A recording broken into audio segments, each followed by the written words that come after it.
Estaba a días de finalizar una adopción, cuando la madre biológica hizo una confesión que me hizo ya no querer al niño. Mi esposo y yo habíamos intentado tener un bebé por 4 años sin éxito. Después de nuestra tercera ronda fallida de fecundación in vitro, decidimos investigar la adopción. La agencia nos llamó 6 meses después y nos dijo que tenían una madre biológica que quería conocernos. Se llamaba Sofía.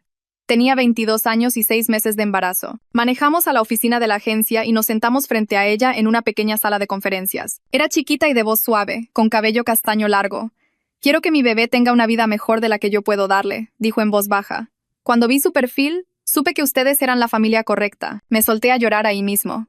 Mi esposo le hizo preguntas sobre su salud y su embarazo, y ella respondió todo con honestidad.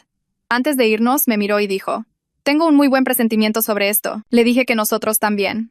2 semanas después, Sofía me mandó un mensaje preguntando si quería ir a su próxima cita de ultrasonido. Me encontré con ella en el hospital y nos tomamos de la mano mientras el técnico nos mostraba al bebé en la pantalla. «Es un niño», dijo el técnico. Sofía me miró con lágrimas en los ojos. «Un hijo. Vas a tener un hijito». Después de la cita, fuimos a comer y me contó cómo fue crecer en un pueblito a unas horas de distancia. «¿Tienes familia cerca?», le pregunté. Se quedó callada. «La verdad, no. Ya nomás me tengo a mí». No la presioné. Durante el siguiente mes empezamos a mandarnos mensajes todos los días. Ella me mandaba actualizaciones de cómo se sentía y yo le mandaba fotos del cuartito del bebé que estábamos arreglando. Una tarde, me preguntó si podía venir a verlo en persona. Vino ese fin de semana y caminó por el cuarto tocándolo todo. «Está perfecto», dijo. «Va a ser tan feliz aquí». Mi esposo llegó a casa y cenamos los 3 juntos. Sofía habló de cómo le encantaba pintar y quería volver a la escuela algún día. Mi esposo le preguntó, con cuidado, sobre el papá del bebé. El cuerpo de Sofía se tensó por completo. «Él no está en el panorama», dijo. «Es complicado». No volvimos a sacar el tema. Para el 7º mes, Sofía venía a la casa 2 veces por semana. Me ayudó a elegir los colores de la pintura para el cuarto del bebé y colgó decoraciones conmigo. Fuimos de compras a buscar ropita de bebé juntas y ella sostenía los pequeños trajecitos y se reía. «No puedo creer lo chiquitos que están». Un día, mientras doblábamos pañaleros, dijo: «Quiero seguir en contacto después de que nazca. O sea, quiero ser parte de su vida, si está bien». Le dije: «Claro, por supuesto que está bien. Ya eres familia», le dije. Ella empezó a llorar y me abrazó. Para el 8º mes, yo quería a Sofía como si fuera mi propia hermana. Cuando tenía 9 meses de embarazo, le organicé un baby shower chiquito en mi casa, solo con unas pocas amigas cercanas. Parecía abrumada por todos los regalos y no paraba de decir que no podía creer lo generosa que era la gente. Después de que todas se fueron, me ayudó a limpiar. «¿Te puedo decir algo?», dijo.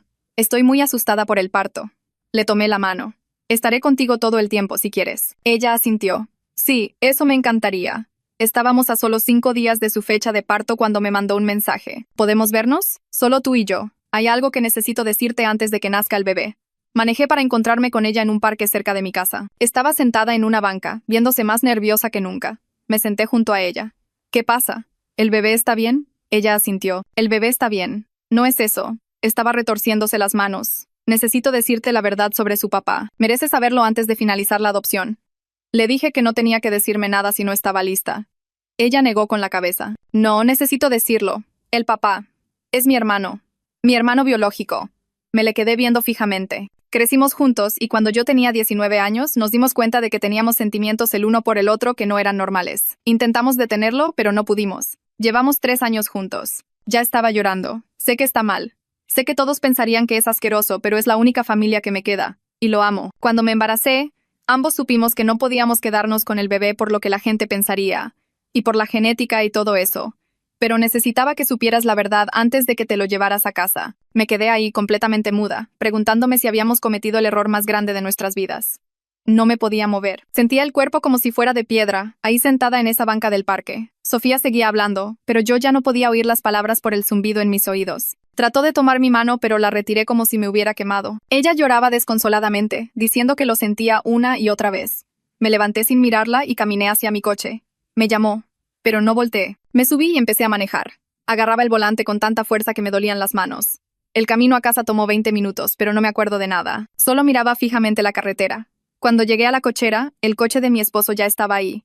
Me quedé sentada en mi coche unos minutos, tratando de descifrar cómo decir esto en voz alta. Entré y él estaba en la cocina preparando la cena. Me vio y su sonrisa se borró. Preguntó qué pasaba, y yo solo me quedé ahí parada. Se acercó, puso sus manos en mis hombros y volvió a preguntar. Le dije que teníamos que sentarnos. Fuimos a la mesa de la cocina y me obligué a decir las palabras. El papá del bebé es el hermano de Sofía, su hermano biológico. Llevan 3 años juntos. Mi esposo se me quedó viendo como si le hablara en otro idioma. Me pidió que lo repitiera. Lo repetí y vi como su rostro se quedaba en blanco.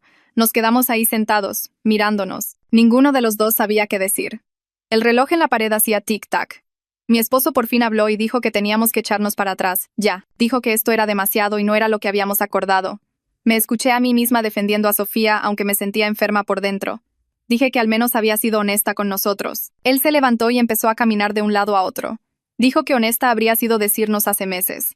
Dije que probablemente tenía miedo. Me preguntó si estaba hablando en serio. Yo no sabía si lo estaba. Discutimos así por lo que parecieron horas. Él seguía diciendo que el bebé podría tener problemas y que no nos habíamos apuntado para esto. Yo seguía diciendo que no podíamos abandonarlos ahora. Ninguno de los dos estaba realmente escuchando al otro. Ambos estábamos agotados. Cerca de la medianoche dijo que no podía más por esa noche y se fue a la cama. Yo me quedé en la mesa de la cocina. Más tarde subí, pero no pude ir a nuestra habitación. Fui al cuarto del bebé.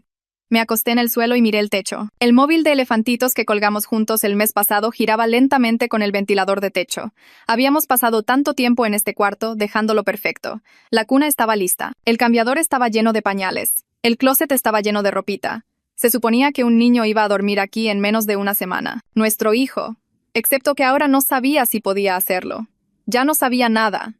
A la mañana siguiente, estaba despierta antes de que saliera el sol. Realmente no había dormido. Mi esposo seguía en la cama, así que bajé y preparé café con manos temblorosas. Encontré el número de la agencia de adopción en mi teléfono. Llamé en cuanto abrieron a las 9. La recepcionista contestó y pregunté por Laura. Mi voz no sonaba como la mía. Me preguntó si todo estaba bien y le dije que necesitaba hablar con Laura de inmediato. Me puso en espera. Laura contestó 1 minuto después. Le dije que necesitábamos una reunión de emergencia porque Sofía nos había dicho algo importante. Laura preguntó si el bebé estaba bien y le dije que sí, pero que esto era sobre otra cosa. Debió oír algo en mi voz porque dijo que podía vernos esa tarde a las 2. Le di las gracias y colgué. Mi esposo bajó y preguntó si era la agencia.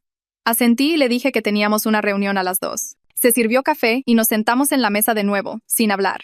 Manejamos a la oficina de la agencia en coches separados porque mi esposo tenía que volver al trabajo después. Laura nos recibió en el vestíbulo y nos llevó a su oficina. Nos sentamos en las mismas sillas donde nos habíamos sentado tantas veces antes, hablando de nombres para el bebé y colores para el cuarto.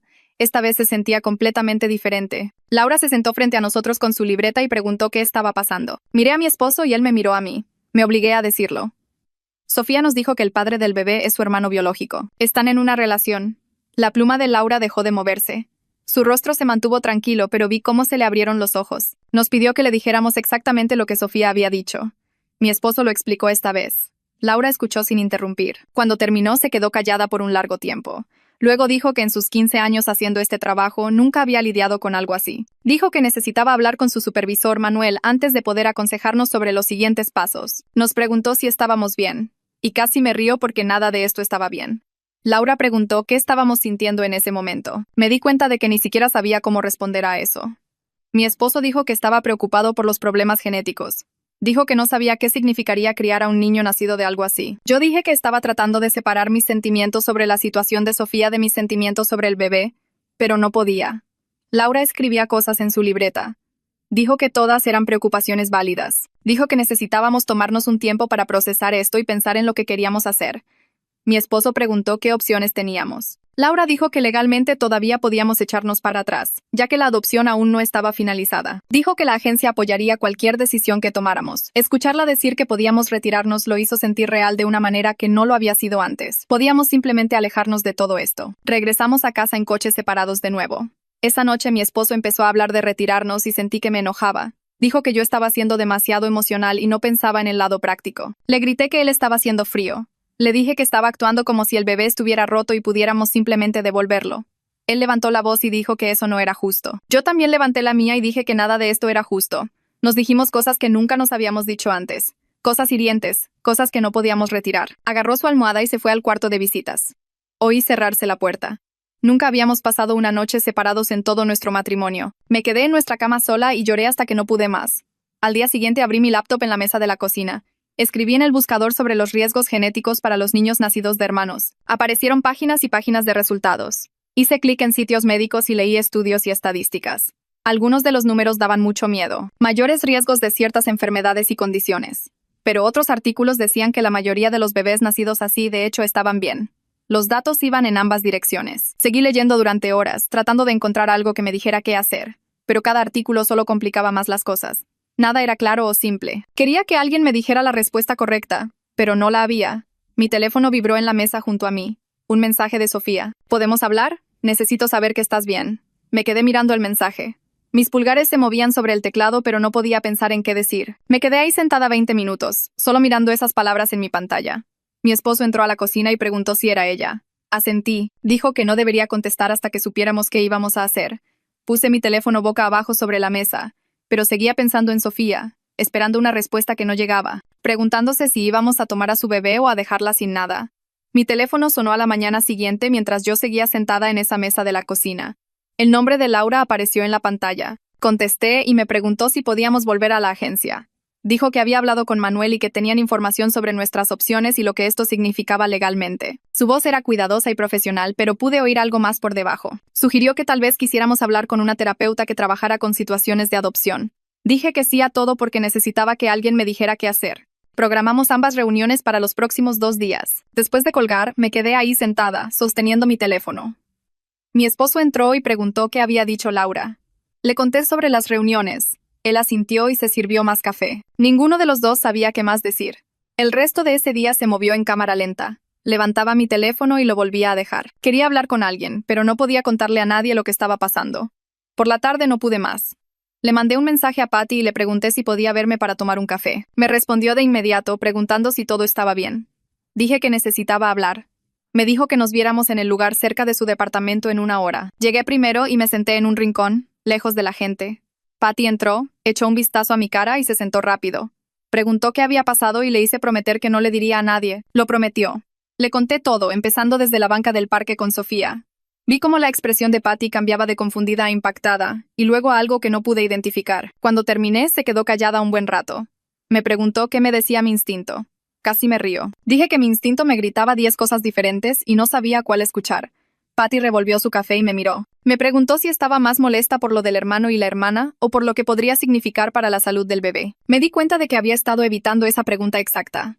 Ambas cosas me molestaban y no sabía cuál debería molestarme más. Patty dijo que muchos bebés nacen en situaciones raras. Dijo que quizás la verdadera pregunta era si yo podía amar a este bebé en específico, sin importar cómo fue hecho. No tuve una respuesta para eso.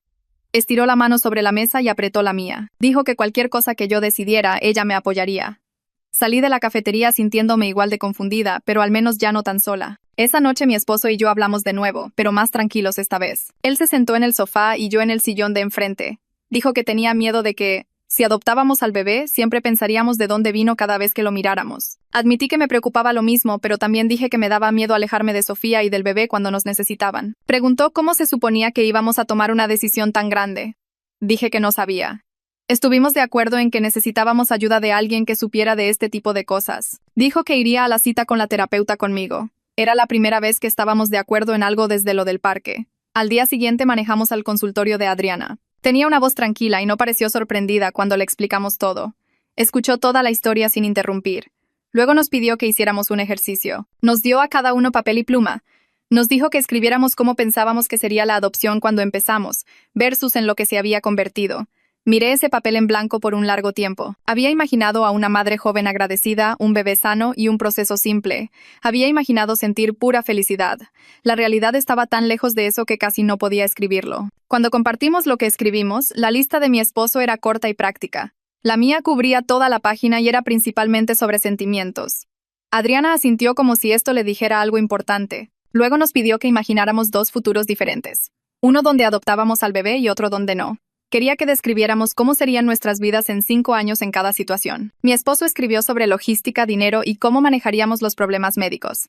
Yo escribí sobre relaciones, sobre si nos arrepentiríamos de nuestra elección y cómo nos sentiríamos con nosotros mismos. Cuando Adriana los leyó, dijo que era claro que estábamos viendo esto desde lugares totalmente diferentes. Dijo que eso no era malo, pero significaba que necesitábamos escucharnos de verdad. La sesión terminó y programamos otra para la próxima semana. Me sentía agotada, como si hubiera corrido una carrera. En el estacionamiento mi teléfono vibró. Un mensaje de Sofía. Decía que entendía si necesitábamos espacio, pero que por favor solo le dijera si estábamos bien. Miré el mensaje por un largo tiempo. Mi esposo ya estaba en el coche esperando. Le escribí que estábamos procesando todo y que nos pondríamos en contacto pronto. Su respuesta llegó en segundos. Dijo que sentía haberlo arruinado todo. Me subí al coche y me empezaron a arder los ojos. Para cuando salimos del estacionamiento, estaba llorando tan fuerte que no podía ver. Mi esposo nos llevó a casa en silencio mientras yo sollozaba en el asiento del copiloto. 2 días después volvimos a la agencia. Esta vez Manuel estaba allí con Laura. Se sentaron frente a nosotros en la misma mesa de conferencias donde conocimos a Sofía. Manuel explicó que legalmente podíamos retirarnos en cualquier momento antes de que la adopción fuera definitiva. Dijo que la agencia apoyaría lo que eligiéramos, pero necesitaban saberlo pronto. Usó la frase arreglos alternativos y me dio náuseas.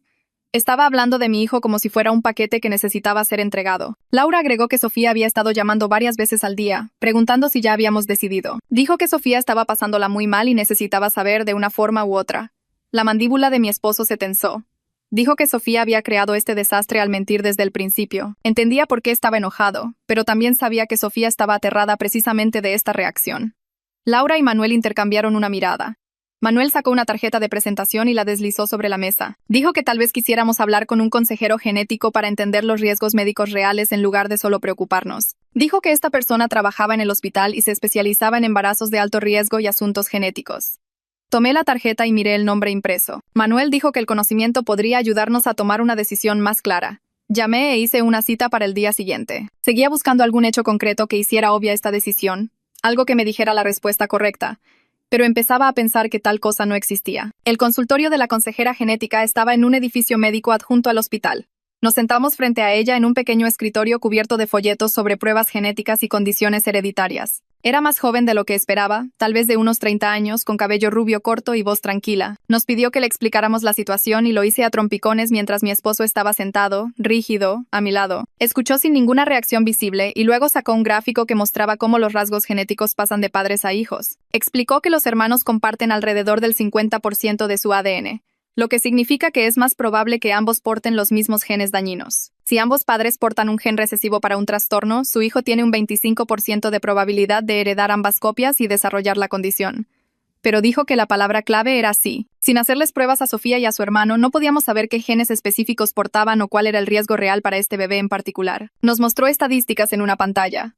Los niños nacidos de relaciones entre hermanos tienen aproximadamente el doble de riesgo base para ciertos trastornos genéticos. Eso suena aterrador hasta que te das cuenta de que el riesgo base ya es bastante bajo para la mayoría de las condiciones. Habló de cosas como fibrosis quística, anemia de células falciformes y varios trastornos metabólicos.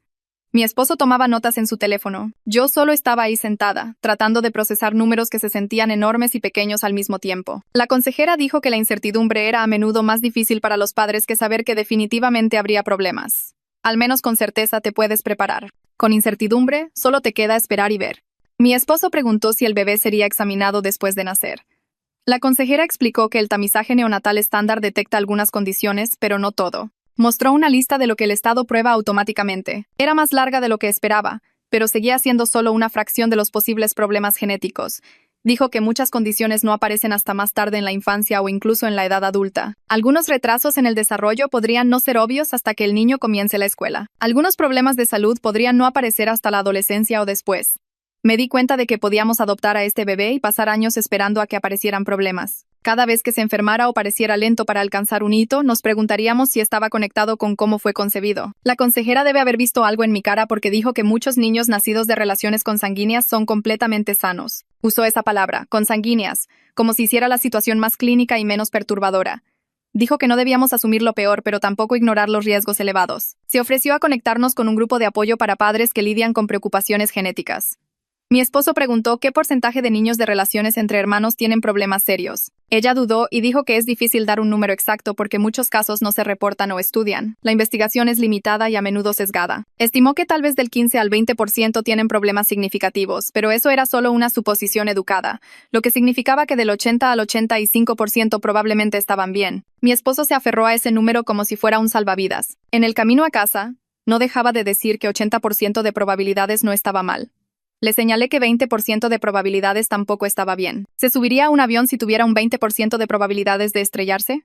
Se quedó callado después de eso. Esa noche no pude dormir. Me quedé en la cama mirando el techo mientras mi esposo roncaba suavemente a mi lado. Alrededor de las 3 de la mañana finalmente me quedé dormida e inmediatamente empecé a soñar. En el sueño, cargaba a un bebé. Tenía cabello oscuro y ojos oscuros. Y era perfecto. pero cada vez que apartaba la mirada y volvía a mirar, su carita había cambiado. A veces sus ojos eran de diferentes colores. A veces sus rasgos estaban borrosos como una fotografía desenfocada. A veces se veía totalmente normal y a veces había algo mal que no podía identificar. Seguía intentando verlo claramente, pero él seguía cambiando y transformándose. Desperté llorando, mi almohada mojada de lágrimas. Mi esposo ya estaba despierto, acostado boca arriba mirando el techo. Busqué su mano y él la apretó con fuerza. Nos quedamos así por un largo rato en la oscuridad, sin hablar, solo aferrándonos el uno al otro, ambos cargando el peso de esta elección que teníamos que hacer. Podía sentir su mano temblando ligeramente, o tal vez era la mía. El reloj en la mesita de noche marcaba las 4:30. Ninguno de los dos volvió a dormir. 3 días antes de la fecha de parto de Sofía, me mandó un mensaje preguntando si podíamos vernos en persona. Había estado evitando sus llamadas y manteniendo mis respuestas cortas, pero sabía que no podía esconderme para siempre. Sugerí una cafetería a medio camino entre nuestra casa y su departamento. Cuando entré, ella ya estaba allí, sentada en una mesa de la esquina. Su panza de embarazada era enorme bajo un suéter gris holgado. Se veía agotada, con ojeras oscuras y el cabello recogido en una coleta desordenada. Se levantó cuando me vio torpe y lenta. Antes de que pudiera sentarme, empezó a hablar. Dijo que lo sentía. Dijo que debió habérnoslo dicho desde el principio, pero estaba aterrada de que la rechazáramos a ella y al bebé. Dijo que había estado cargando con este secreto durante meses y la estaba consumiendo. Dijo que entendía si la odiábamos. Me senté y pedí un café que no quería, solo para tener algo que hacer con mis manos. Ella seguía disculpándose, hablando cada vez más rápido, su voz cada vez más aguda. Finalmente le dije que parara. Le dije que no la odiaba, pero que estaba confundida y asustada y que no sabía qué hacer. Empezó a llorar, secándose los ojos con una servilleta que se deshizo de inmediato. Dijo que necesitaba explicar cómo había pasado. Dijo que no era lo que yo probablemente pensaba. Sofía me dijo que ella y René estuvieron en casas de acogida de chiquitos. Los separaron cuando eran muy pequeños y fueron adoptados por diferentes familias en diferentes estados. Ella ni siquiera recordaba tener un hermano hasta que cumplió 18 años y decidió buscar a su familia biológica. Encontró a René a través de una especie de sitio web de registro de hermanos. Empezaron a escribirse correos electrónicos y luego a hablar por teléfono. Se conocieron en persona cuando ella tenía 19 y él 21. Dijo que se sintió como encontrar a la única otra persona en el mundo que la entendía. Ambos habían tenido infancias difíciles en el sistema. Ambos se habían sentido solos toda su vida. Cuando se conocieron en persona, hubo esta conexión instantánea. Dijo que intentaron mantenerlo solo como una relación de hermanos, pero se desarrollaron sentimientos que ninguno de los dos esperaba o quería. Lucharon contra ello durante meses. Sabían que estaba mal, pero al final no pudieron evitarlo. Dijo que lo que tienen es amor verdadero, no algo enfermo o retorcido. Dijo que la gente podría no entenderlo, pero ellos se entienden mutuamente. Me quedé ahí sentada, escuchando y tratando de descifrar cómo me sentía. Una parte de mí quería decirle que el amor no hace que algo esté bien, pero otra parte de mí podía ver el dolor en su rostro y sabía que no era un monstruo. Era solo una persona que había tomado decisiones complicadas en una situación complicada. Le pregunté por qué había decidido decírnoslo ahora, 5 días antes de la fecha de parto, en lugar de mantenerlo en secreto para siempre. Podría habernos dejado adoptar al bebé y nunca lo hubiéramos sabido. Miró su taza de café y dijo que no podía hacer eso. Dijo que había pensado en mentir. Casi se había convencido a sí misma de que sería mejor para todos. Pero seguía imaginándonos descubriéndolo de alguna manera años después y sintiéndonos traicionados. Dijo que necesitaba que tomáramos una decisión informada, incluso si eso significaba perdernos. Dijo que su bebé merecía padres que entraran en esto con los ojos abiertos. Me sentí enojada y triste al mismo tiempo. Enojada porque había esperado tanto para decírnoslo. Triste porque podía ver que estaba tratando de hacer lo correcto, aunque la estuviera destruyendo. Le pregunté por qué no nos lo dijo al principio. Cuando nos conocimos. Dijo que tenía miedo. Dijo que ya la habían rechazado otras 2 parejas que se enteraron de lo suyo con René. Dijo que cuando nos conoció y vio cuánto queríamos un bebé, se convenció a sí misma de que podía mantenerlo en secreto el tiempo suficiente para pasar la adopción. Luego el secreto moriría con ella y todos serían felices. Pero a medida que nos acercábamos y ella empezó a querernos, la mentira se hizo más pesada. Dijo que no podía dejar que nos lleváramos a su hijo a casa basándonos en algo que no era verdad.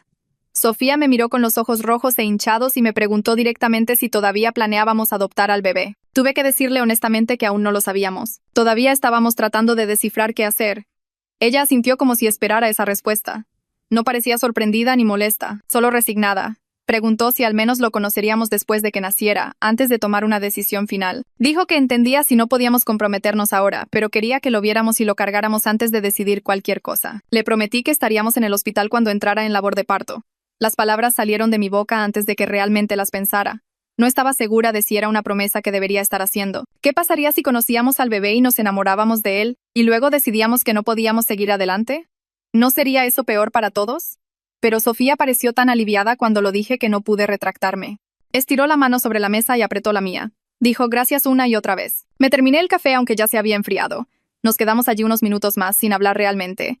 Luego dijo que necesitaba irse a casa a descansar. La acompañé a su coche y la vi alejarse. Me quedé en mi propio coche un buen rato antes de encender el motor. A la mañana siguiente me desperté con el zumbido de mi teléfono en la mesita de noche. Era un mensaje de Sofía. 3 palabras. Estoy en labor de parto. Mi esposo ya estaba despierto, sentado al borde de la cama mirando su propio teléfono. Había recibido el mismo mensaje. Nos miramos a través de la habitación. Ninguno de los dos dijo nada. Ambos empezamos a vestirnos. Me puse unos jeans y un suéter. Él se puso la misma ropa que había usado el día anterior y que estaba colgada en una silla. Nos movimos por la casa como robots, sin hablar, sin hacer contacto visual. El camino al hospital se sintió extraño y lento, como si nos moviéramos a través del agua. Cada semáforo parecía tardar una eternidad. Mi esposo mantenía ambas manos en el volante, mirando fijamente al frente. Yo veía pasar los edificios por mi ventana. Ninguno de los dos encendió la radio. El silencio en el coche era pesado y denso. Seguía pensando en dar la vuelta e irnos a casa. Seguía pensando en lo que estábamos a punto de enfrentar, pero seguimos manejando. Cuando llegamos al hospital, preguntamos en la recepción por el cuarto de Sofía. La mujer lo buscó y nos dio instrucciones para el piso de maternidad. Subimos en el ascensor en silencio, encontramos el pasillo correcto, encontramos el número de cuarto correcto. La puerta estaba entreabierta. Podía oír la voz de Sofía adentro, hablando con alguien. Mi esposo dudó en la entrada. Lo pasé y entré. Sofía estaba en la cama del hospital con monitores conectados a su vientre. Su cara estaba roja y sudorosa. Buscó mi mano en cuanto me vio y la tomé sin pensar. Su agarre era fuerte, casi doloroso. Respiraba con dificultad a través de una contracción. Mi esposo se quedó junto a la puerta con la espalda contra la pared. Se veía incómodo, como si no supiera qué hacer con sus manos. Una enfermera estaba revisando los monitores y escribiendo algo en un gráfico. Nos sonrió y dijo que Sofía estaba progresando rápidamente. Debería estar lista para pujar en 1 hora. Sofía apretó mi mano con más fuerza e hizo un sonido bajo en su garganta. Me encontré frotándole la espalda automáticamente, como había visto en las películas, aunque no tenía idea de si estaba ayudando. Un hombre joven apareció en la puerta detrás de mi esposo. Supe de inmediato que era René, aunque Sofía nunca me lo había descrito. Era alto, tal vez 1.8, con cabello oscuro que le caía sobre la frente. Tenía los mismos rasgos suaves que Sofía, los mismos ojos oscuros, la misma nariz pequeña. El parecido entre ellos era obvio ahora que lo estaba buscando. Podrían haber sido gemelos en lugar de hermanos con 2 años de diferencia. Se congeló cuando nos vio. Sus ojos se abrieron de par en par. Sofía levantó la vista, lo vio y toda su cara cambió. Dijo su nombre. Luego nos miró y su voz se volvió temblorosa. Nos presentó como la pareja de la que le había hablado. René se quedó en la puerta, sin moverse. Mi esposo se hizo a un lado para dejarlo entrar, pero René se quedó donde estaba. Nos miró a nosotros, luego a Sofía y luego de nuevo a nosotros. Dijo: «Gracias por estar aquí». Dijo que sabía que esto era complicado. Su voz era baja y cuidadosa. Mi esposo hizo un sonido que no fue ni de acuerdo ni de desacuerdo. La tensión en el cuarto se sentía como algo físico, como si el aire se hubiera vuelto más espeso. René finalmente entró y se movió al otro lado de la cama de Sofía. Tomó su otra mano. Ella lo miró y algo pasó entre ellos que me hizo desviar la mirada. La enfermera dijo que necesitaba revisar el progreso de Sofía y nos preguntó si queríamos salir. Empecé a irme, pero Sofía apretó mi mano. Me pidió que me quedara. René la soltó y retrocedió hacia la puerta. Mi esposo lo siguió al pasillo. La puerta se cerró detrás de ellos y quedamos solo yo, Sofía y la enfermera en el cuarto. La enfermera revisó a Sofía y dijo que estaba en 8 centímetros y que las cosas se movían rápido. Ajustó los monitores en el vientre de Sofía y escribió algo en un gráfico.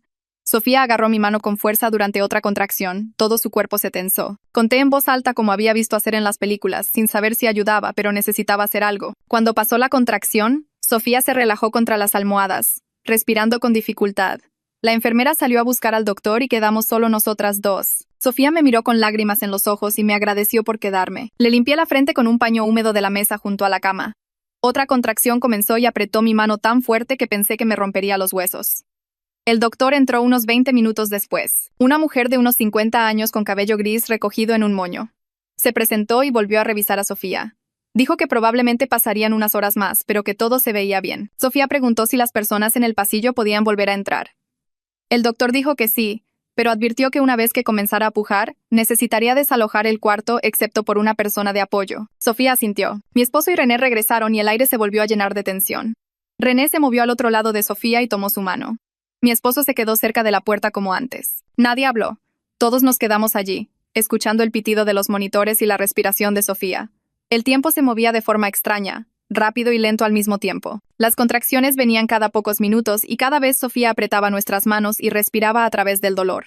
Entre contracciones, descansaba con los ojos cerrados. Durante uno de los momentos de calma me miró y empezó a hablar en voz baja. Dijo que René realmente quería estar aquí para el nacimiento, pero ella le dijo que podría ser demasiado para nosotros. Dijo que él es una buena persona que la ama y ama a este bebé, aunque ambos saben que no pueden criarlo. No supe qué decir a eso. Una parte de mí quería decirle que entendía, pero yo no entendía nada de esto. Solo volví a limpiarle la frente con el paño y le dije que se concentrara en su respiración. Otra contracción golpeó y volvimos a la rutina de contar y apretar manos. El doctor regresó alrededor de las 6 y revisó a Sofía de nuevo. Dijo que era hora de empezar a pujar. Miró a todos en el cuarto y dijo que solo una persona podía quedarse. René empezó a moverse hacia la cama, pero Sofía negó con la cabeza. Me miró y me preguntó si me quedaría con ella. La cara de René se descompuso, pero asintió y retrocedió. Mi esposo le tocó el hombro y ambos salieron del cuarto. La enfermera entró con más equipo y la doctora se puso en posición. Sofía pujó por lo que pareció una eternidad. Gritó, lloró y apretó mi mano hasta que perdí la sensibilidad en mis dedos.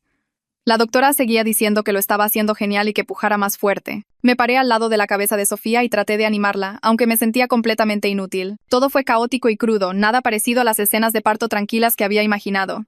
Después de unos 40 minutos, la doctora dijo que podía ver la cabeza del bebé. Sofía pujó 3 veces más y de repente había un bebé, rojo, gritando y cubierto de una sustancia blanca. La doctora lo levantó y dijo, «Es un niño y se ve perfecto». Lo puso sobre el pecho de Sofía y ella empezó a llorar más fuerte de lo que había estado llorando por el dolor. Miró al bebé y luego me miró a mí con una expresión que rompió algo dentro de mí. Preguntó si quería cargarlo. Me congelé. No sabía si debía. Todo en mí quería alcanzarlo, pero todo en mí también gritaba que corriera. La enfermera estaba haciendo algo con el cordón umbilical. Sofía seguía mirándome, esperando una respuesta. Tomé al bebé porque decir que no se sentía demasiado cruel. La enfermera me ayudó a acomodarlo en mis brazos. Era tan pequeño y cálido y olía a algo que no podía describir. Sus ojos se abrieron y me miraron directamente. Eran de un azul oscuro y desenfocados, pero sentí como si me estuviera viendo de todos modos. Mi corazón se partió de una manera que nunca había sentido. Lo amaba y le tenía pánico al mismo tiempo. Me quedé allí sosteniendo a esta personita y sentí como si mi mundo entero se estuviera dividiendo en 2 futuros diferentes. La enfermera se lo llevó después de 1 minuto para limpiarlo y hacerle las pruebas que hacen. Lo pesó y dijo, 3 kilos 300 gramos. Lo envolvió en una manta y le puso un gorrito. Luego se lo trajo de vuelta a Sofía, quien lo sostuvo contra su pecho y lloró. Alguien debe haberle dicho a mi esposo que estaba bien volver porque apareció en la puerta. Me vio allí parada y caminó lentamente hacia mí. Miró al bebé en los brazos de Sofía y su cara cambió por completo. Toda la dureza de los últimos días se derritió. Extendió la mano y tocó la manita del bebé. Los deditos del bebé se aferraron a su dedo de esa forma automática que tienen los recién nacidos. Nos miramos por encima del bebé y pude ver que ambos estábamos pensando la misma cosa imposible. ¿Cómo nos alejamos de esto? ¿Cómo dejamos atrás a este bebé después de cargarlo, sentir su agarre y ver sus ojos? René entró detrás de mi esposo y se detuvo al pie de la cama. Miró fijamente al bebé con una expresión que no pude leer. Sofía lo miró y le ofreció el bebé. Le preguntó a la enfermera si estaba bien y la enfermera asintió. René tomó a su hijo y lo sostuvo como si el bebé pudiera romperse. Lo acercó a su cara y le susurró algo que no pude oír. Luego besó la frente del bebé a través del gorrito. Verlo ser tan gentil, sabiendo que era tanto el tío como el padre del bebé, me hizo sentir enferma. Todo esto se sentía como una pesadilla de la que no podía despertar. René le devolvió el bebé a Sofía después de 1 minuto y se alejó. Mi esposo y yo nos quedamos allí, sin saber qué hacer o decir. La enfermera empezó a limpiar y la doctora se fue a ver a otros pacientes. El tiempo seguía avanzando aunque yo quería que se detuviera. Una mujer con ropa profesional entró unas horas después y se presentó como Julia Lozano, la trabajadora social del hospital. Preguntó si podía hablar conmigo en privado. Salimos al pasillo y me llevó a una pequeña oficina. Cerró la puerta y me preguntó cómo estaba lidiando con todo. Me derrumbé por completo. Le dije que no sabía si podía hacer esto. Me pasó pañuelos desechables y dijo que era un sentimiento completamente válido. Explicó que el hospital necesitaba saber nuestras intenciones dentro de 24 horas para poder hacer planes para el alta del bebé. Dijo que había otras familias esperando si decidíamos no seguir adelante. La forma en que lo dijo, tan calmadamente, hizo que todo se sintiera más real y más terrible. Le dije que necesitaba hablar con mi esposo. Dijo que por supuesto y me dio su tarjeta con su número de teléfono. Regresé al cuarto de Sofía, pero se sentía demasiado lleno. Así que le mandé un mensaje a mi esposo para vernos en la cafetería. Nos sentamos en una mesa en la esquina a las 2 de la mañana, bebiendo café que sabía a tierra. La cafetería estaba casi vacía, excepto por unas pocas personas en uniforme médico que parecían cansadas. Mi esposo dijo que pensaba que debíamos retirarnos porque la situación era demasiado compleja y los riesgos demasiado desconocidos. Yo dije que pensaba que debíamos seguir adelante porque el bebé merecía una familia y nosotros prometimos ser esa familia.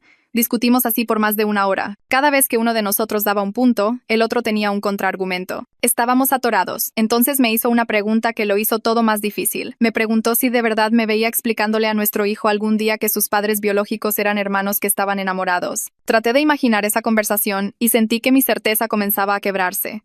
Me preguntó si estaba preparada para el juicio que enfrentaríamos si la gente se enteraba. Me di cuenta de que no había pensado en las implicaciones sociales en absoluto. Había estado tan concentrada en el bebé, en Sofía y en la genética, que no había considerado lo que significaría vivir con este secreto, lo que significaría mentirle a la familia y amigos sobre de dónde vino nuestro hijo, lo que significaría si la verdad salía a la luz. Mi esposo extendió la mano sobre la mesa y tomó la mía. Dijo que sabía que esta era la decisión más difícil que tendríamos que tomar. Dijo que lo que sea que decidiéramos, teníamos que decidirlo juntos. Miré su rostro cansado y sentí el peso de todo aplastándonos. Nos quedamos allí, en esa cafetería vacía, mientras, en algún lugar de arriba, un bebé dormía en un Moisés de hospital, sin saber que todo su futuro dependía de lo que dos personas agotadas decidieran en las próximas horas. Regresé al cuarto de Sofía porque necesitaba ver al bebé una vez más antes de tomar cualquier decisión. El pasillo estaba silencioso, excepto por el pitido de las máquinas y las voces susurrantes detrás de las puertas cerradas. Abrí la puerta del cuarto de Sofía y la encontré sentada en la cama con el bebé en el pecho, amamantándolo, mientras René estaba sentado en la silla a su lado. Parecían una familia de verdad en ese momento. René tenía su mano en el hombro de Sofía y ambos miraban al bebé con expresiones de puro amor mezclado con tristeza. Me quedé en la puerta, sintiéndome como una intrusa, viendo algo privado y sagrado. Sofía levantó la vista y me vio allí parada. Preguntó si ya habíamos decidido. Y su voz era apenas un susurro. Negué con la cabeza y le dije que todavía estábamos tratando de resolverlo. René me miró con los ojos rojos, como si hubiera estado llorando, y me di cuenta del dolor que ambos sentían. El bebé hacía pequeños ruidos mientras comía y Sofía le acomodaba la manta con manos gentiles. Me senté en la otra silla y todos nos quedamos en silencio por unos minutos, solo viendo al bebé. Entonces Sofía dijo algo que hizo que todo mi cuerpo se paralizara. Me dijo que ella y René habían estado hablando toda la noche y que habían tomado una decisión sobre su relación. Dijo que iban a dejar de verse románticamente después de que se hiciera la adopción. Se me cayó la boca porque no esperaba eso en absoluto. René asintió lentamente y dijo que se dieron cuenta de que su relación complicaba todo para todos, incluido el bebé. La voz de Sofía se quebró cuando dijo que estaban dispuestos a renunciar a estar juntos para que el bebé pudiera tener una vida normal con nosotros. Dijo que era lo correcto, aunque los estuviera matando a ambos. Sentí que algo se retorcía en mi pecho porque el sacrificio que ofrecían era enorme. Estaban dispuestos a renunciar no solo a su hijo, sino también el uno al otro. La nobleza de eso me golpeó fuerte, pero también la tragedia. Le pregunté a Sofía si realmente estaba dispuesta a perder tanto a su bebé como al hombre que amaba. Empezó a llorar y las lágrimas corrían por su rostro hasta la manta del bebé. Dijo que no tenía otra opción porque esto era lo mejor para él. René se cubrió la cara con ambas manos y sus hombros se sacudían. Cuando levantó la vista, sus ojos estaban destrozados. Dijo que lo habían hablado durante horas y que esta era la única manera de darle al bebé una oportunidad real de tener una buena vida. Dijo que se amaban, pero amaban más a su hijo. Me quedé allí viéndolos desmoronarse y algo cambió dentro de mí. Me di cuenta de que estaban tomando una decisión imposible y eso me hizo cuestionar si yo tenía algún derecho a juzgar lo que tenían. Claramente se amaban profundamente, incluso si la sociedad decía que estaba mal. El bebé terminó de comer y Sofía lo sostuvo contra su hombro para sacarle el aire. Le dio palmaditas suaves en la espalda y le susurró que todo estaría bien. No supe qué decir, así que me quedé allí sentada, sintiendo el peso de su sacrificio presionándonos a todos. Después de un rato, les dije que necesitaba ir a buscar a mi esposo y que les daríamos una respuesta tan pronto como pudiéramos. Sofía sintió y me agradeció por volver a verlos. Salí del cuarto y caminé por el pasillo, sintiéndome más confundida que nunca. A la mañana siguiente, una pediatra vino a examinar al bebé mientras estábamos todos en el cuarto de Sofía. Era una mujer mayor con cabello gris recogido en un moño y manejaba al bebé con manos seguras. Lo desenvolvió de sus mantas y revisó todo cuidadosamente. Miró sus oídos, ojos y boca. Escuchó su corazón y pulmones con su estetoscopio. Le midió la cabeza y revisó sus reflejos golpeando sus diminutas rodillas con un pequeño martillo. El bebé lloró durante partes del examen, pero sobre todo miraba a su alrededor con los ojos bien abiertos. Mi esposo y yo estábamos contra la pared, observando cada movimiento que hacía la doctora. Sofía estaba sentada en la cama, mordiéndose la uña. René se había ido temprano esa mañana después de que las enfermeras le dijeran que las horas de visita habían terminado.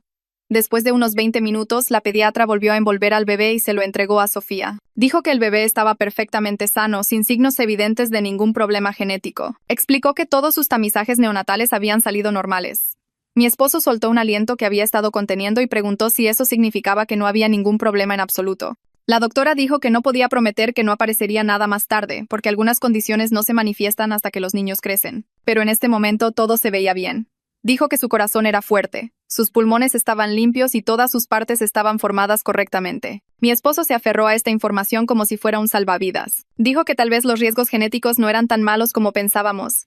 La doctora se fue y mi esposo me miró con esperanza en los ojos por primera vez desde la confesión de Sofía. Quería sentirme aliviada, pero no podía quitarme la preocupación de que algo pudiera estar mal en el futuro. Esa tarde nos reunimos con un abogado llamado licenciado Matías Herrera en una pequeña sala de conferencias del hospital. Era un hombre alto, de unos 50 años, con cabello plateado y gafas de alambre. Nos dio la mano y se sentó frente a nosotros con una carpeta de cuero llena de papeles. Dijo que entendía que estábamos en una situación complicada y que estaba aquí para explicarnos nuestras opciones legales. Mi esposo preguntó si estábamos obligados por ley a seguir adelante con la adopción. El licenciado Herrera dijo que no. No teníamos ninguna obligación legal de proceder y podíamos retirarnos en cualquier momento antes de que la adopción fuera definitiva. Explicó que si decidíamos seguir adelante, la adopción se manejaría exactamente igual que cualquier otra adopción. Dijo que la relación biológica entre Sofía y René no necesitaba revelarse en ningún documento público. Eso me sorprendió porque pensé que tendría que ser parte del registro oficial. El licenciado Herrera explicó que los registros de adopción se centran en la madre biológica y los padres adoptivos, y que los detalles sobre la identidad del padre no eran necesarios a menos que hubiera problemas de custodia. Mi esposo se inclinó hacia adelante y preguntó qué pasaría si Sofía o René intentaban recuperar al bebé más tarde. El licenciado Herrera dijo que una vez que una adopción se finaliza, los padres biológicos no tienen derechos legales para reclamar al niño.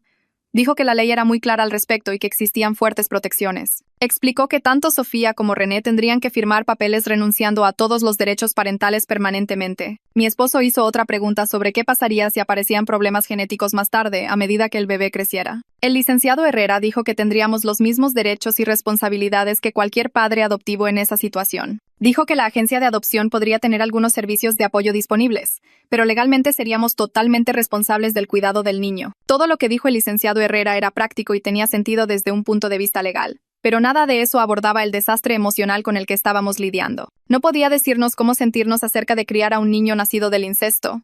No podía prometer que el bebé estaría sano. No podía garantizar que no nos arrepentiríamos de esta decisión. Todo lo que podía hacer era explicar el marco legal, y eso se sentía completamente inadecuado. Le dimos las gracias por su tiempo y salimos de la sala de conferencias con una pila de papeles que se suponía debíamos leer y firmar si decidíamos proceder. Esa noche manejamos al consultorio de Adriana para una sesión de terapia de emergencia. Había aceptado vernos fuera de horario porque se nos acababa el tiempo para tomar nuestra decisión. Nos sentamos en su sofá y nos preguntó qué nos decían nuestros corazones versus lo que decían nuestras cabezas. Le dije que mi corazón decía que este bebé nos necesitaba y que ya lo queríamos.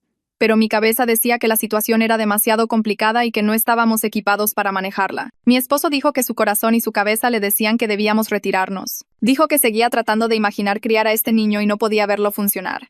Adriana le preguntó qué era específicamente lo que no podía ver. Dijo que no podía verse a sí mismo creando un vínculo con un bebé que venía de una situación tan incorrecta. Dijo que tenía miedo de pensar siempre en cómo fue concebido el bebé cada vez que lo mirara. Sentí que se me revolvía el estómago porque yo tenía el mismo miedo, pero escucharlo decirlo en voz alta lo hacía más real. Adriana asintió y dijo que era una preocupación honesta que debía abordarse. Preguntó si habíamos considerado que muchos niños adoptados provienen de circunstancias difíciles y los padres aprenden a separar al niño de sus orígenes. Mi esposo dijo que esto se sentía diferente porque no era solo una situación difícil. Era algo que la mayoría de la gente consideraría moralmente incorrecto. Adriana no discutió eso. En cambio, nos preguntó qué creíamos que lamentaríamos más en 5 años. ¿Lamentaríamos haber adoptado a este bebé y enfrentar desafíos desconocidos? ¿O lamentaríamos habernos ido y siempre preguntarnos qué pasó con él? Mi esposo dijo que lamentaría meterse en una situación que no podíamos manejar. Yo dije que lamentaría abandonar a un bebé que nos necesitaba.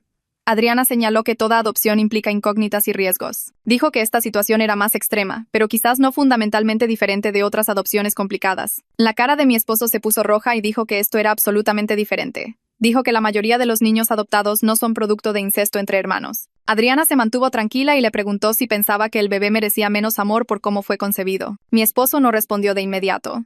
Finalmente, dijo que no creía que el bebé mereciera menos amor, pero no estaba seguro de poder dar ese amor sabiendo la verdad. Me di cuenta en ese momento de que mi esposo y yo podríamos no ser capaces de ponernos de acuerdo en esto. Siempre habíamos tomado grandes decisiones juntos, pero esta nos estaba desgarrando en direcciones diferentes.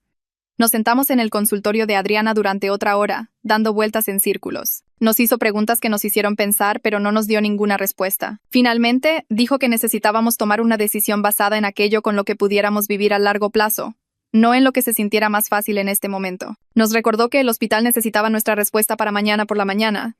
Mi esposo dijo que pensaba que deberíamos pasar la noche separados para poder pensar con claridad sin influenciarnos mutuamente. Estuve de acuerdo, aunque la idea de estar lejos de él durante esto se sentía mal. Él se fue a casa y yo manejé a la casa de Patty. Me abrió la puerta en pijama y me hizo pasar sin hacer preguntas. Colapsé en su sillón y lloré por lo que parecieron horas.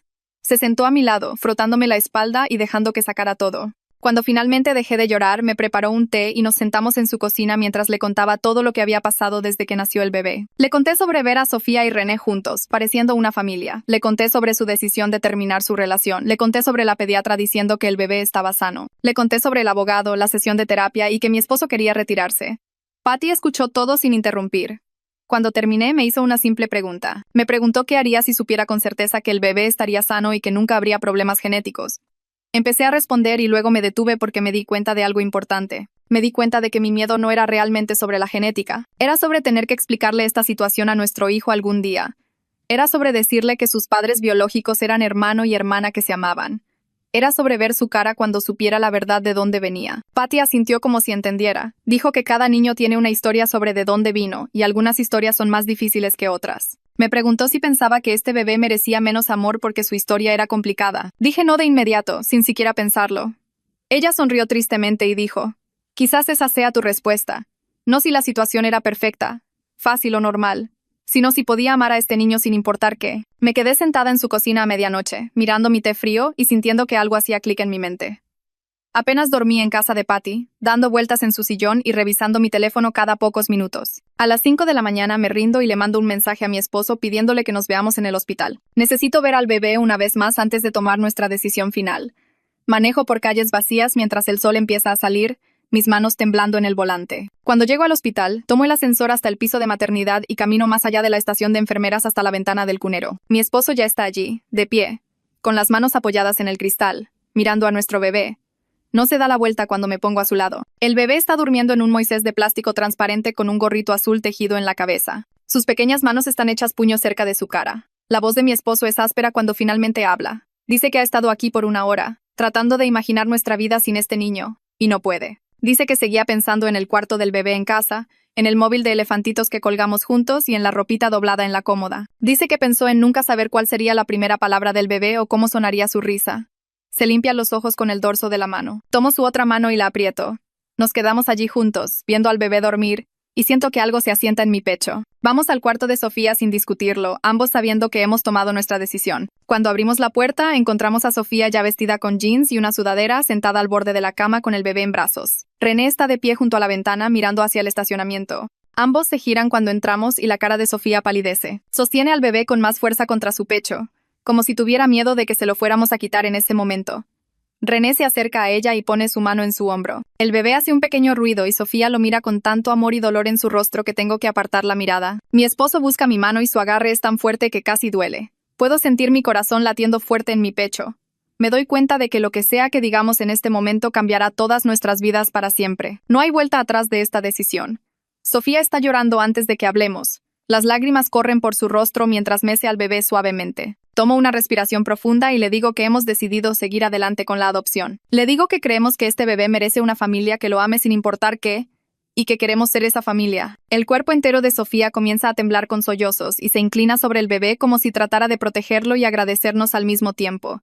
René se cubre la cara con ambas manos y sus hombros se sacuden. La voz de mi esposo es más firme que la mía cuando agrega que necesitaremos total honestidad de su parte en el futuro sobre el historial médico y cualquier información genética que tengan. Dice que necesitamos saber todo para poder cuidar a nuestro hijo adecuadamente.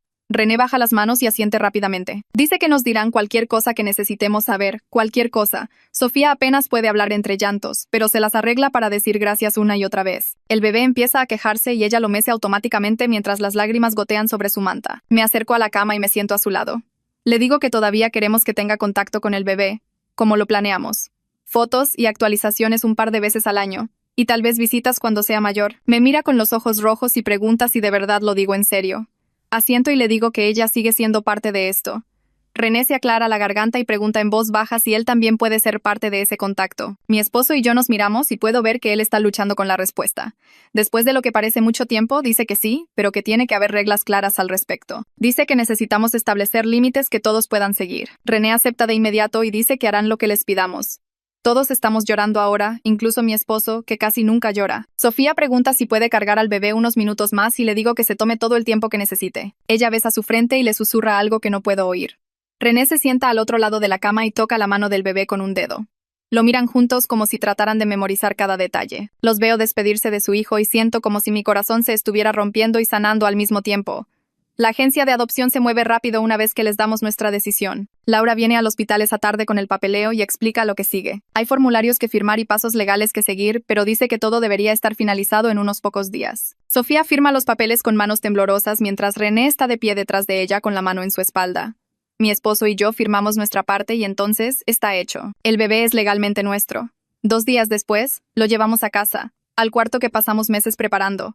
Lo cargo a través de la puerta principal mientras mi esposo trae el portabebé y la pañalera. La casa se siente diferente con un bebé en ella, más silenciosa y más llena al mismo tiempo. Lo llevo arriba a su cuarto y lo acuesto en la cuna, bajo el móvil de elefantitos. ¿Se ve tan pequeño allí? Sus brazos extendidos a los lados. Me siento en la mecedora que compramos y solo lo observo dormir. Mi esposo entra y se sienta en el suelo junto a mí. No hablamos. Solo miramos a nuestro hijo. Pasan las horas y no me muevo de esa silla. Cada vez que el bebé hace un ruido, me inclino para revisarlo. Mi esposo finalmente baja a preparar la cena, pero yo me quedo en el cuarto del bebé. No puedo dejar de mirarlo y pensar en lo cerca que estuvimos de irnos. Durante las siguientes semanas, mi esposo y yo tenemos largas charlas sobre cómo vamos a manejar las preguntas sobre el origen de nuestro hijo. Acordamos que seremos honestos con él cuando tenga la edad suficiente para entender, pero nos enfocaremos en el hecho de que sus padres biológicos lo amaron lo suficiente como para darle una vida mejor. Practicamos lo que le diremos a la familia y amigos que pregunten sobre la adopción. Decidimos decirle a la gente que los padres biológicos querían privacidad y que estamos respetando eso. No es exactamente una mentira. También acordamos que no hablaremos de Sofía y René con juicio, incluso cuando estemos frustrados o asustados. Nuestro hijo merece saber que sus padres biológicos fueron personas reales que tomaron decisiones difíciles, no villanos en su historia. Una noche, mi esposo admite que todavía está preocupado por lo que sucederá cuando nuestro hijo tenga la edad suficiente para hacer preguntas. Le digo que yo también estoy preocupada, pero que lo resolveremos juntos. Un mes después de la adopción, Sofía envía su primer correo electrónico con fotos adjuntas. Lo abro mientras mi esposo está en el trabajo y siento un vuelco en el estómago cuando veo las fotos. Sofía y René están juntos en cada foto, muy juntos, con los brazos alrededor del otro. Escribe que intentaron mantenerse separados como prometieron, pero no pudieron. Dice que siguen juntos y que espera que podamos entenderlo. Promete que respetarán todos nuestros límites con el bebé, pero que no pueden dejar de estar juntos. Al principio me siento enojada, como si nos hubieran mentido. Cuando mi esposo llega a casa le muestro el correo y se enoja mucho. Dice que prometieron terminar su relación y ahora se están retractando. Le señalo que en realidad nunca les hicimos prometer eso. Ellos lo ofrecieron. Digo que su relación no es realmente asunto nuestro, siempre y cuando respeten nuestras reglas sobre nuestro hijo.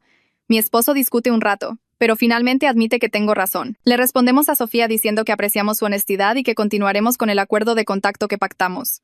Pasan 3 meses rápidamente con un nuevo bebé en casa. Nuestro hijo tiene su primer chequeo con una pediatra que conoce su historial completo. Lo examina cuidadosamente y hace muchas preguntas sobre su desarrollo. Cuando termina, nos dice que todo se ve perfecto. Dice que seguirá monitoreándolo de cerca mientras crece, pero que en este momento no hay ninguna preocupación. Mi esposo y yo manejamos a casa desde esa cita sin hablar mucho. Cuando entramos, él carga a nuestro hijo y lo abraza con fuerza. Me dice que siente que puede respirar por primera vez desde que supimos la verdad. Sé que tendremos más momentos de preocupación a medida que nuestro hijo crezca, pero por ahora, podemos estar agradecidos de que esté sano. Empiezo a buscar grupos de apoyo en línea para padres adoptivos, y encuentro uno específico para personas que lidian con situaciones difíciles de familias biológicas.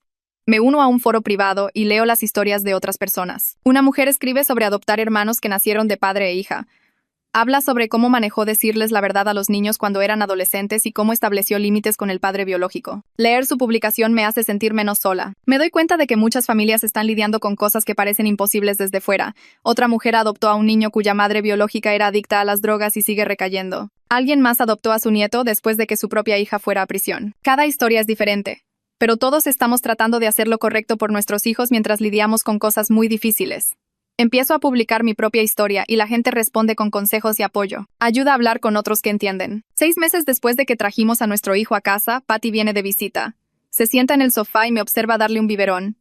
Cuando termina de comer, le saco el aire y se queda dormido en mi hombro. Patty dice que nunca me había visto tan feliz. Le digo que a pesar de todo el miedo, la confusión y las decisiones difíciles, ser la madre de este bebé se siente más correcto que cualquier otra cosa que haya hecho. Ella sonríe y dice que eso es todo lo que realmente importa. Me pregunta si sigo preocupada todo el tiempo por lo que podría pasar, y admito que sí. Pero también estoy aprendiendo a estar presente con él, en lugar de estar siempre esperando algo malo. Patty se acerca y toca la manita del bebé. Dice que tal vez es hora de dejar de esperar problemas y simplemente disfrutar de ser su mamá. Miro a mi hijo durmiendo pacíficamente contra mí y pienso que tal vez tenga razón. Unas semanas después, Sofía envía un mensaje preguntando si puede conocer a nuestro hijo en persona. Miro el mensaje durante mucho tiempo antes de mostrárselo a mi esposo. Hablamos de ello durante 3 días, debatiendo si es una buena idea. Finalmente, acordamos una visita supervisada en un parque cerca de nuestra casa, un sábado por la mañana. Estoy nerviosa todo el camino, sosteniendo a nuestro hijo en mi regazo mientras mi esposo maneja. Sofía ya está esperando en una banca cuando llegamos, y René está de pie a unos metros de distancia, cerca de un árbol. Mi esposo lleva a nuestro hijo y veo cómo cambia la cara de Sofía cuando lo ve. Empieza a llorar incluso antes de cargarlo. Asiento para decirle que está bien y ella lo toma con cuidado, acunándolo contra su pecho. Le susurra algo que no puedo oír y le besa la frente. René se queda atrás, pero puedo verlo limpiándose los ojos. Después de 10 minutos, Sofía nos lo devuelve y nos da las gracias por dejarla verlo. Dice que necesitaba saber que él era feliz y amado, y que ahora puede ver que lo es. Nos despedimos y manejamos a casa sin hablar mucho. Esa noche mi esposo se sienta al borde de nuestra cama y me dice que está feliz de que no nos hayamos ido. Dice que estaba tan asustado al principio, pero que nuestro hijo lo ha cambiado. Admite que nunca entendió que el amor no necesita circunstancias perfectas hasta ahora. Luego me sorprende diciendo, quizás deberíamos pensar en adoptar otra vez algún día. Lo miro, sorprendida, porque no esperaba eso en absoluto. Hablamos durante más de 1 hora sobre cómo nos sentimos más preparados ahora para cualquier complicación que pueda surgir. Los siguientes meses pasan rápidamente con un bebé en casa. Nuestro hijo empieza a gatear y luego a pararse agarrándose de los muebles. Lo llevamos al parque y lo vemos reírse de los perros que corren. Mi mamá viene de visita y se enamora de él al instante. Todo se siente normal y correcto, a pesar de cómo llegamos aquí. Cuando se acerca su primer cumpleaños, planeamos una pequeña fiesta en nuestra casa. Invito solo a amigos cercanos y familiares que conocen toda nuestra historia. La mañana de la fiesta decoro la sala con globos y pongo un pastelito en la bandeja de su silla alta. La gente empieza a llegar alrededor del mediodía y todos quieren cargar al festejado. La hermana de mi esposo le trae un elefante de peluche que él abraza de inmediato. Suena el timbre y un repartidor me entrega un paquete. Adentro hay un tren de madera de juguete y una tarjeta de Sofía. Escribe que está agradecida por todas las fotos y actualizaciones que le enviamos. Dice que verlo crecer feliz hace que todo valga la pena. Le muestro la tarjeta a mi esposo y ambos nos quedamos callados por un minuto. Entonces nuestro hijo golpea la bandeja de su silla alta y todos se ríen. Ponemos el pastel frente a él y encendemos la única vela. Mi esposo y yo nos inclinamos juntos y la soplamos mientras nuestro hijo aplaude y sonríe. Miro alrededor del cuarto a todas estas personas que nos apoyan y me siento genuinamente feliz. Esa noche, después de que todos se van, meso a nuestro hijo en la silla del cunero. Está cansado por toda la emoción y sus ojos se cierran. Pienso en lo cerca que estuvimos de alejarnos de él porque teníamos miedo. Todos los padres enfrentan cosas que no saben cómo manejar. Nuestra situación es solo más obvia que la mayoría. Él está sano, feliz y es muy amado. Sé que puede haber desafíos por delante, pero los enfrentaremos juntos. La decisión que tomamos en el hospital no fue perfecta, pero fue nuestra. Miro su rostro tranquilo y dormido, y sé que fue la correcta. Esa es la historia de hoy. Muchas gracias por estar aquí para escucharla. Espero que haya hecho tu día un poquito más brillante.